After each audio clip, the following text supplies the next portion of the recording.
FPL Game Week 6 wildcard is causing chaos in the FPL space. Everybody desperate for Erling Haaland and everybody wanting to get rid of their underperforming assets. In today's video, I'm breaking down what's the best time to wildcard. Is it Game Week 6 or is it Game Week 8? And I'm also revealing a killer FPL draft for Game Week 6 wildcard. You don't want to miss this, so let's get into things.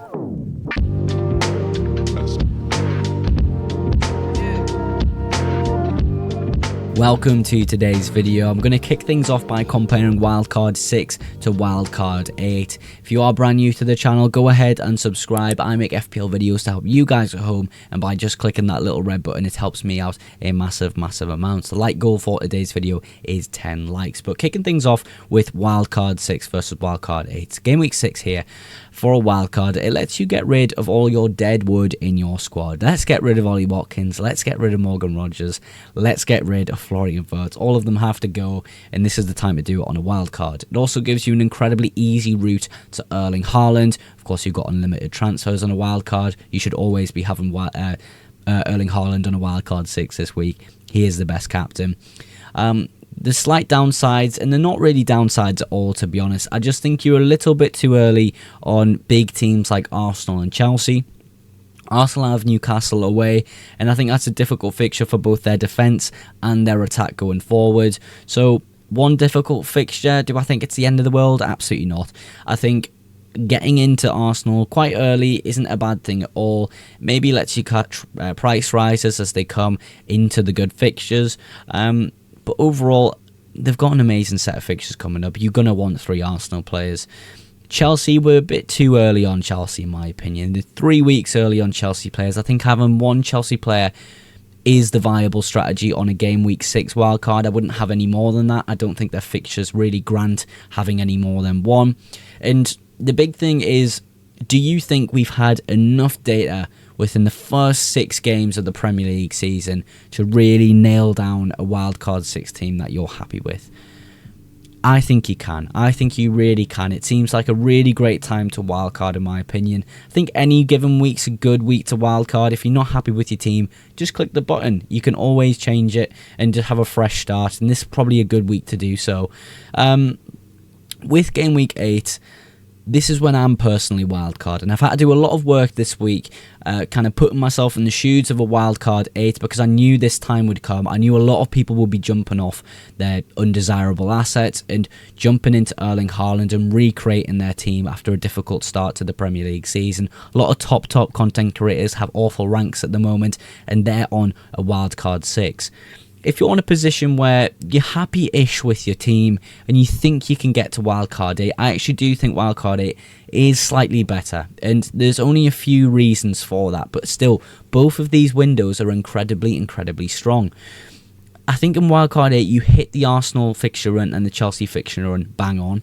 The only thing is with the Arsenal one is in Game Week 7, you're probably going to be using your free transfer for an Arsenal asset. And if you can't do so, you're maybe going to be missing out on one of the better fixtures of West Ham at home. Game Week 8 Wildcard also, if you're not getting Haaland in for Game Week 6, I think you're really missing out. And that's why you should maybe move to a Game Week 6 wildcard. But for me personally, I have 2 free transfers this week. They will be used to get Erling Haaland. Game Week 7, I will use a free transfer to get an Arsenal asset. I have ways to really make my team strong, if not stronger, than some of the wildcard teams I'm seeing. So that's really the strong thing about Wildcard 8, hitting fixture runs at a brilliant time. It also gives you the option. And now I say this as an option, as a really clear standout option. It's not a definite thing I'm going to do. It's just an option. Going back to Salah in Game Week 8. I think Salah's fixture run looks better than Erling Haaland from Game Week 8 onwards. And I think Salah is the standout captaincy option for Game Week 8 as well. So it just does depend on if Salah's still kind of just not doing great. He is performing. He is getting FPL returns. But he just doesn't look that good right now. I don't know what it is. Maybe it's the Liverpool attack as a whole, because they haven't quite clicked, in my opinion. But it gives us the option to do that, and I think it's a great option to have, because Salah is the FPL GOAT, and I think he will click in that Liverpool attack at some point. And hopefully by Game Week 8 we have enough information and have had the time to gain that information from Game Week 6. And that's the third point, just we have more time to consider things. We have more time to find out about how is Isak going to get integrated in the Liverpool squad? When's Cole Palmer coming back? Is Saka's minutes looking good? Who takes penalties for Arsenal? Is it going to be Gyökeres? Is it going to be Saka? Hopefully within that time, those 2 weeks time till game week 8, we can really break things down and we can consider, well, now we know this is what we can do. So hopefully in that time we get a really large amount of information. But if not, we still have learnt little bits. And the only bad thing I think with Wildcard 8 is you're maybe stuck with some poor performing assets for 2 more weeks and losing team value on those. And for me, that's Florian Wirtz on my bench this game week against Crystal Palace. If I lose team value on him, that potentially weakens my move to Bukayo Saka in game week 7. But overall, that's the 2 wildcard windows compared completely there. For me, wildcard 6 is excellent, but so is wildcard 8. It really depends on the personnel in your FPL team, and only you know when's the best time to wildcard. You can click that button and you decide. But let's move on to my wildcard 6 draft, which is in partnership with Night Managers. This is the Wildcard 6 team. I've made it in partnership with Night Managers today. You'll see some players with the Night Managers logo next to them. If you're not aware who Night Managers are, they're the top performing FPL algorithm in the game. An average of 16k in rank over the last 2 seasons. The only FPL content creator or algorithm to get anywhere near is FPL Harry, and we all know FPL Harry is an unbelievable manager. They do have a 2 free week trial right now. I spoke to the founder, and if you sign up with that free trial, he will give you a Wildcard 6 draft for this game week that's fully tailored to your team value, and your strategy going forward. You just have to use the code FPLMOGS at checkout for the 2 free week trial, and he will get in contact with you about that game week 6 Wildcard draft. Code FPLMOGS as well will give you 20% off your first build month if you do like the services after 2 free weeks. But we're going to get stuck in with the defence here. David Raya and Gabriel as a double up on the Arsenal defence. I mentioned in the previous section we're maybe a little bit early on the Arsenal defence, but I feel as though we can suffer in the Newcastle fixture. Potentially looking at like DEFCONs for Gabriel. We understand Newcastle can attack. We're going to have to see how the game goes, though. I do think Arsenal will control the game, so maybe not DEFCONs. After all, it's really difficult to tell what's going to happen at St James's Park. It just doesn't feel like a great fixture to start off with, but when you look at the continued fixtures past this point, I think they look great as assets, as a pair, as a defensive duo. You then have Anderson with Villa away this week. He would start this week, he would sit on the bench for a few weeks and then have an unbelievable fixture run. He's of course amazing for defensive contributions, and I feel as though as a benching asset, he's really good to have because of that. You also have Mukele on the bench there for my team, Sunderland. He's emerged as an unbelievable asset in FPL. He's been doing incredibly well for my club, and I think he's definitely one to watch out for at 4 million. You could have Steven there, you could have Rodon in there, both really great as well, but I went with someone a little bit different, someone a little bit less template, but of course Dubravka in there just makes 100% the most sense as a really cheap goalkeeper. You then have the 2 Night Managers approved picks. These would be definitely locks in a Night Managers Game Week 6 draft. Gvardiol and Tarkowski. I think it's really clear to see that Manchester City are really getting to the groove of things as a squad.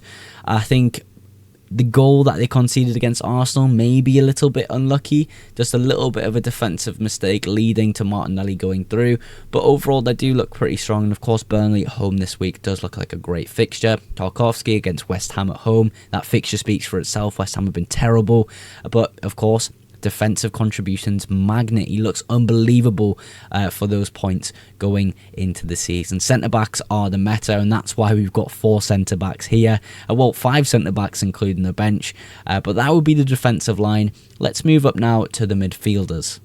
The midfield felt a little bit more difficult because there are some good assets who have started the season brilliantly, but there are also assets I would love to take a punt on for the next few weeks who have really good fixtures.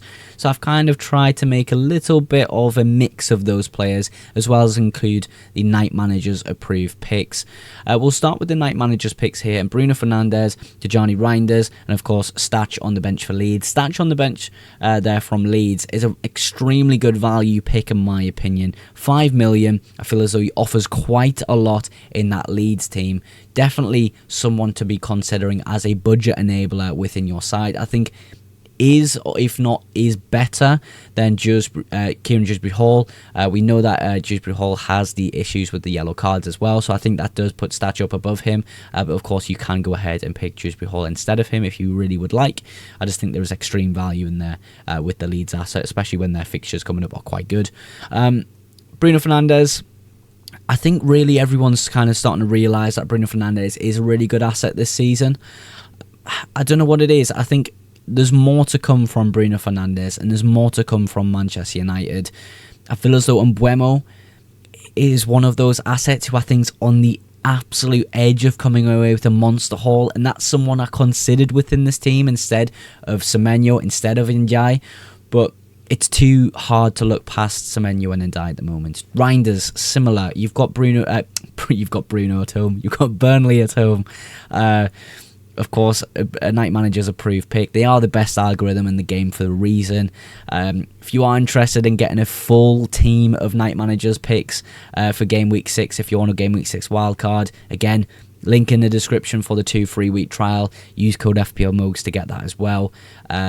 Yeah, they are the best for the reason. And I completely back Bruno Fernandes, Reinders, all of the picks they've made in this video. They do make extreme sense to me. And Ndiaye is someone who I've been suggested by Night Managers and my personal FPL team to bring in for Game Week 6 as well.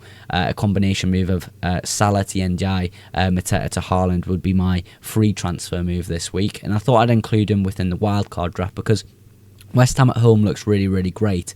And I feel as though a lot of the times it seems like Greenish gets past his man and it goes back post every time, and then Ndiaye's there all the time. I feel as though that's going to be a repeat pattern through the season. Of course, and Ndiaye has individual brilliance abundant within his his talent pool. He just looks amazing on the ball. I think he's an unbelievable player, and I think as an FPL asset, really underrated right now. Semenyo, someone who's had a lot of price rises. He's, in fact, the highest price rise player in the game right now. Leeds away doesn't feel fantastic. I'll say that now. I think Ellen Road's a difficult place to go to. But Semenyo, he's done it at Anfield. He scored 2 at Anfield. For me, he's a great asset. I think the fixtures do turn for Bournemouth very soon. But does that matter so much for Semenyo? Can he get an attack and return here and there against some of the more difficult sides? I think so. And I think it's better safe than sorry to be on an asset like this before he goes really ridiculous in price. But of course, it is a newly promoted side. I just think it's a difficult game at Ellen Road. But overall, that's the midfield. Let's move up now to the forward line. We've gone with João Pedro and Erling Haaland. Of course, Erling Haaland in the team as a Night Manager's approved pick. This is why we're on Wildcard, to afford Erling Haaland, to have him for the next few weeks of FPL. João Pedro is in here as well as Lau Foster on the bench.